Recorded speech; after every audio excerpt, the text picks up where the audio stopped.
Сегодня на очередном псевдофоруме в Азербайджане Ильхам Алиев сделал ряд заявлений, которые не выдерживают критики ни с логической, ни с научной точки зрения. Армения должна начать переговоры с западными азербайджанцами, заявил Алиев. Ильхам Алиев заявил, что Армения должна начать переговоры с так называемой «общиной западных азербайджанцев» и предпринять практические шаги для восстановления их основных прав. Об этом он заявил на открытии конференции в Баку под названием «Право на возвращение. Восстановление справедливости для насильственно выселенных азербайджанцев из Армении». Конференция направлена на разработку механизмов возвращения азербайджанцев в их историческую родину. Алиев отметил, что община неоднократно призывала правительство Армении к диалогу, но та отказалась. Диктатор, который осуществил этническую чистку в Арцахе, осквернил армянские церкви и монастыри, а также отдал распоряжение удалить армянские надписи, обвинил Армению, приписав азербайджанцам даже персидскую голубую мечеть в центре Еревана. Алиев вновь заявил о якобы имеющихся в Конституции Армении территориальных претензиях, ускоренном вооружении страны и иллюзиях о мифической Великой Армении, которые, по его словам, препятствуют установлению устойчивого мира между двумя странами.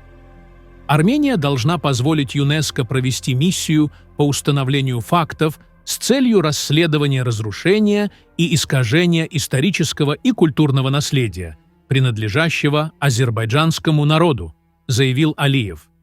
Подобные высказывания, как правило, свойственны авторитарным режимам, где интерпретация исторических и политических процессов направлена исключительно на легитимизацию собственных амбиций, а не на объективное понимание действительности. Впрочем, до сих пор остается неясным, как в свое время возникло само государство Азербайджан.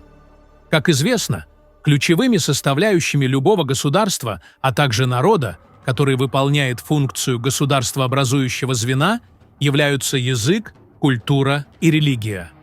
Однако в случае с Азербайджаном из этих трех элементов присутствовала только религия. Язык на момент формирования государства находился в переходной стадии, и определить его четкую связь с каким-либо народом крайне затруднительно. Что касается культуры, то ее вообще трудно описать как обособленное явление, так как она представляет собой переходное состояние, на которое могут претендовать сразу несколько народов, например, туркмены, персы и другие. Логического симбиоза или органической трансформации, которая могла бы сформировать уникальную национальную идентичность за столь короткий период, попросту не произошло. Это отсутствие устойчивой культурной основы затрудняет объяснение того, как именно сформировались современные претензии на единую национальную и государственную идентичность в контексте Азербайджана. Недавно посол Франции Оливье де Катиньи опубликовал карту западного Атропатена, Азербайджан, провинции, расположенной на территории Ирана. К публикации он добавил подпись «Единственный и неповторимый».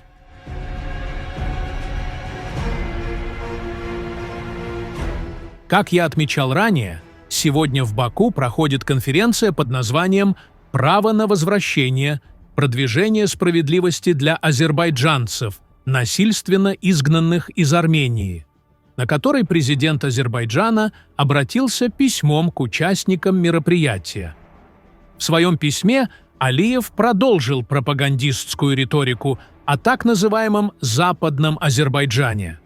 В частности, он назвал территорию современной Армении «Западным Азербайджаном» и заявил, что армяне якобы проводили этнические чистки на этих землях, в результате чего азербайджанцы были вынуждены покинуть свою родину. Начнем с того, что подразумевает Алиев под термином «Западный Азербайджан». По его словам, это не связано с территориальными претензиями к Армении, а лишь с проблемой насильственно перемещенных людей. Однако при таком подходе термин «Западный Азербайджан» теряет всякий смысл. По той же логике, все места, где когда-то проживали представители какого-либо народа, можно объявить их исторической родиной. Например, до этнических чисток в конце XX века в Баку и на всей территории Азербайджана проживали сотни тысяч армян. Извините, конечно, но следуя этой же логике, Баку спокойно можно считать частью Восточной Армении. Да и не только Баку. В Армении никто не отрицает факт проживания на территории современной страны этнических азербайджанцев. Однако, если Алиев говорит об их правах, разве не стоит также упомянуть причины, по которым они покинули эти земли? Всем известны погромы армян в Сумгаите и Баку, операция «Кольцо» и другие зверства, совершенные азербайджанской стороной, которые и стали причиной того, что азербайджанцы начали покидать Армению. В отличие от Азербайджана, Армения, несмотря на враждебные отношения между народами, смогла обеспечить достойный уход этим людям. Ситуация, которая разворачивается вокруг темы Западного Азербайджана, кажется скорее политическим инструментом, чем реальной попыткой восстановить справедливость. Азербайджан использует эту риторику не только для внутренней пропаганды, но и для создания дополнительного давления на Армению на международной арене.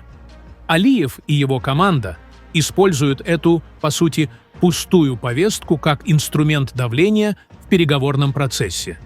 Ни право своего народа, ни международное право его на самом деле не интересуют. В последние годы власти Азербайджана периодически пытаются привлечь внимание к идее так называемого «Западного Азербайджана». Для этого они приглашают малоизвестных экспертов, которые распространяют лживые заявления о якобы тысячелетней истории и культуре азербайджанцев на территории Армении. Такие предприятия представляют серьезную угрозу для самого Азербайджана. За такими манипуляциями скрывается желание создать политические паритеты, особенно на фоне насильственного изгнания и этнических чисток армян Нагорного Карабаха. В Баку понимают, что армяне Карабаха, несмотря на нынешнее шоковое состояние, со временем сформулируют требования к Азербайджану. Этот день неизбежно наступит. И к этому моменту Баку будет вынуждено столкнуться с серьезными правовыми и политическими последствиями своих действий.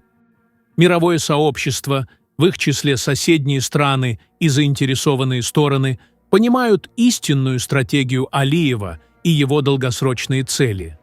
Повествования о Западном Азербайджане слишком слабые, чтобы надеяться на получение международной поддержки. Исторический контекст подтверждает реальное положение дел.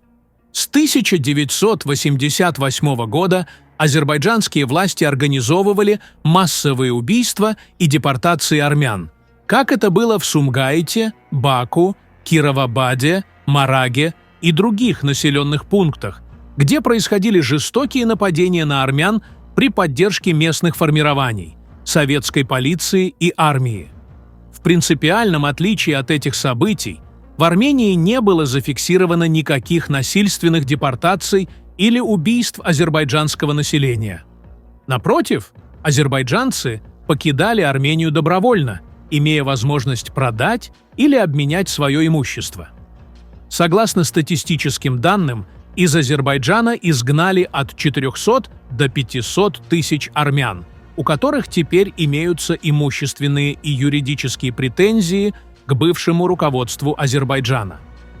Рано или поздно Азербайджану придется отвечать за эти деяния в международных судебных и политических инстанциях. Периодические попытки создать мифическую концепцию Западного Азербайджана обречены на провал. Международное сообщество не примет эту надуманную версию истории, и Баку рискует только усугубить свое международное положение подобными пропагандистскими кампаниями. В итоге политика нынешних азербайджанских властей направлена не на установление истины, а на создание искусственных нарративов, которые не имеют под собой реальных оснований. Это очередное свидетельство того, что историческая правда рано или поздно восторжествует над политическими манипуляциями. Пишите ваше мнение в комментариях и подписывайтесь на наш канал.